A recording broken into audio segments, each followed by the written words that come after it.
আওয়ামী লীগ নিজেকে রাজনৈতিক দল রাখার প্রয়োজন মনে করেনি। আওয়ামী লীগ নিজেকে রাজনীতি থেকে অনেক বিচ্ছিন্ন দ্বীপে নিয়ে গেছে। আওয়ামী লীগের মধ্যে এরকম দুজন নেতা কি সামনে এসেছিলেন অভ্যুত্থানের পরে আজকে পর্যন্ত 17 মাস পর?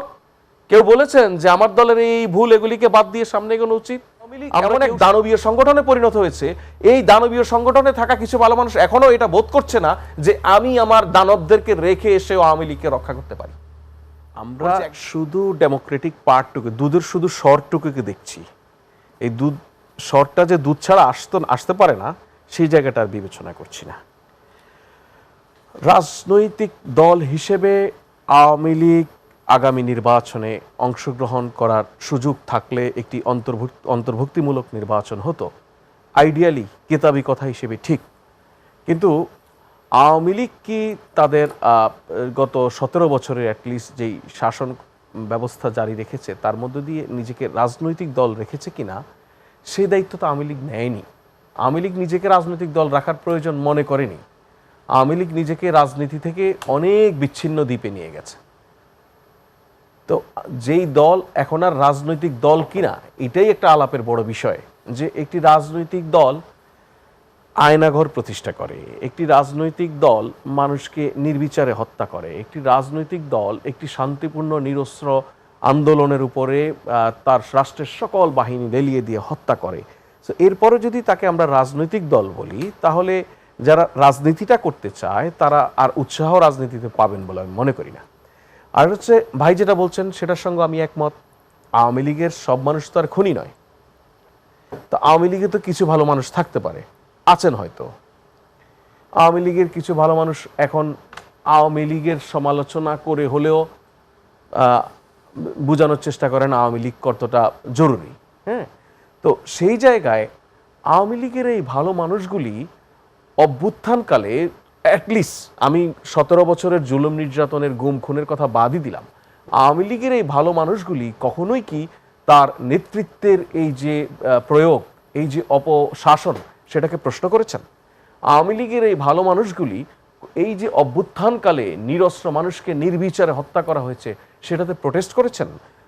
করেননি, আমরা দেখিনি দৃশ্যত। অপরদিকে যদি আমি এভাবেও বলি যে সব বাদ দিলাম, অভ্যুত্থান পরবর্তী সময়ে যখন আওয়ামী লীগের শীর্ষ নেতৃত্ব পালিয়ে গেল, সেই সময় আওয়ামী লীগের কোনো ভালো মানুষ কি সামনে এগিয়ে এসেছেন আওয়ামী লীগের হাল ধরার জন্য, আওয়ামী লীগকে বাঁচানোর জন্য?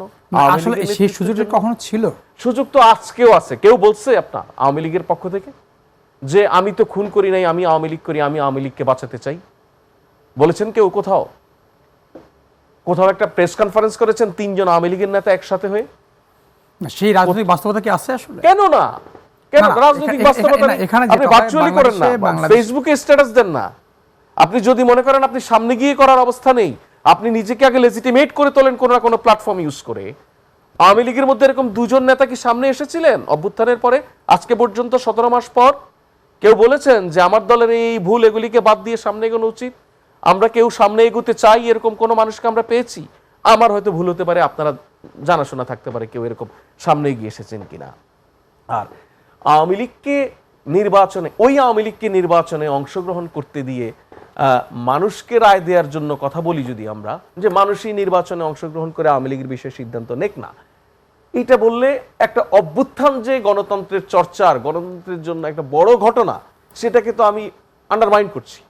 অভ্যুত্থান কি ইটসেলফ লাল কার্ড নয় আওয়ামী লীগের প্রতি? এই জনবিস্ফোরণ কার প্রতি হয়েছিল? মানুষ কাকে বিদায় করে দিয়েছিল?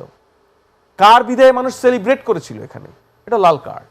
সো আপনি আওয়ামী লীগের মধ্যে ভাই উনি কিন্তু জামাতের বিষয়টা বলেছেন। উনি জামাতের বিষয়ে বলুক, বিএনপির বিষয়ে বলুক, অপর সব বিষয়ে বলুক, এটা তো উনি বলবেন। উনারটা উনি বলেছেন, আমি উনার কোনো বক্তব্যের কোনো কাউন্টার দিতে চাই না। আমি ওনার বক্তব্য থেকে যে জায়গাগুলিতে আমার মনে হয় রেসপন্স করা উচিত সেটা করছি।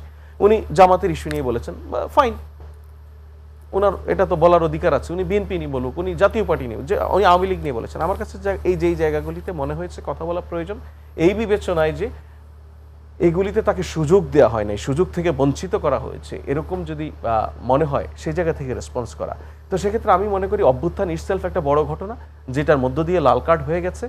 এবং দুঃখজনক হচ্ছে এই যে বাহির চিন্তার সঙ্গে আমি একমত। আমি বললাম নিশ্চয়ই আওয়ামী লীগে কিছু ভালো মানুষ আছে, তার মানে আওয়ামী লীগ এমন এক দানবীয় সংগঠনে পরিণত হয়েছে, এই দানবীয় সংগঠনে থাকা কিছু ভালো মানুষ এখনো এটা বোধ করছে না যে আমি আমার দানবদেরকে রেখে এসেও আওয়ামী লীগকে রক্ষা করতে পারি। করেছে একজনের চেষ্টা আছে। আওয়ামী লীগ তো এই দেশের সবচেয়ে বড় সংগঠন, রাজনৈতিক সংগঠন।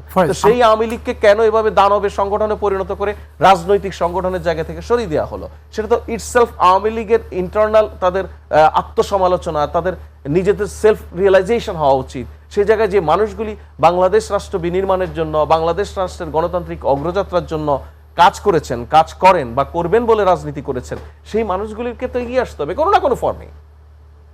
আওয়ামী লীগের লোকজন যে প্রতিনিয়ত হুমকি ধামকি দিয়ে যাচ্ছে, কোনো না কোনো প্ল্যাটফর্মে দিচ্ছে না? আমরা দেখছি না প্রতিনিয়ত নানান জায়গায়?